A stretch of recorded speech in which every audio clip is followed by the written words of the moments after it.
bersama seorang kawan seperjuangannya. Shigeru Ono menghabisi 20 serdadu Belanda dengan menggunakan katana. Samurai asli Jepang ini nantinya akan dimakamkan di Taman Makam Pahlawan sebagai pejuang kemerdekaan Indonesia.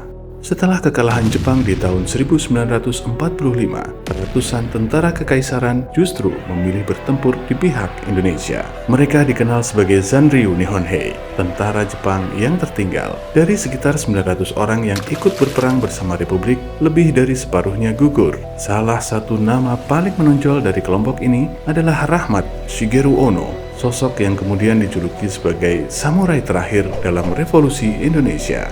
Rahmat Shigeru Ono lahir di wilayah utara Jepang dan dibesarkan dalam tradisi militer yang keras. Sebagai prajurit Angkatan Darat Kekaisaran Jepang, ia dididik dengan doktrin Bushido, di mana menyerah dan pulang sebagai tentara kalah dianggap sebagai aib besar. Ketika Jepang menyerah pada Agustus 1945, Ono menolak untuk direpatriasi. Baginya, kembali ke Jepang berarti hidup sebagai orang gagal. Ia memilih jalan lain. Ono membelot, mengganti identitas, dan bergabung dengan pejuang Indonesia. Di Jawa Timur, ia masuk pasukan gerilya istimewa dan berperan penting melatih taktik perang gerilya, mulai dari penyergapan hingga pemanfaatan medan. Dalam satu pertempuran melawan Belanda, sebuah ledakan granat membuat Ono terluka parah hingga kehilangan tangan kirinya. Meski demikian, ia tetap aktif melatih pasukan dan menyusun manual perang gerilya yang kelak berpengaruh pada doktrin TNI. Setelah perang usai, ironi justru muncul. Ono hidup tanpa kewarganegaraan selama bertahun-tahun.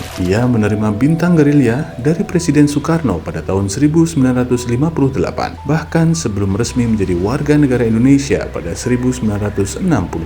Sisa hidupnya dihabiskan sebagai petani apel sederhana di Batu, Jawa Timur. Rahmat Shigeru Ono membuktikan bahwa revolusi Indonesia tidak hanya soal asal-usul bangsa, tetapi soal pilihan. Ia lahir sebagai tentara Jepang, tetapi memilih mati dan dimakamkan sebagai pahlawan Indonesia.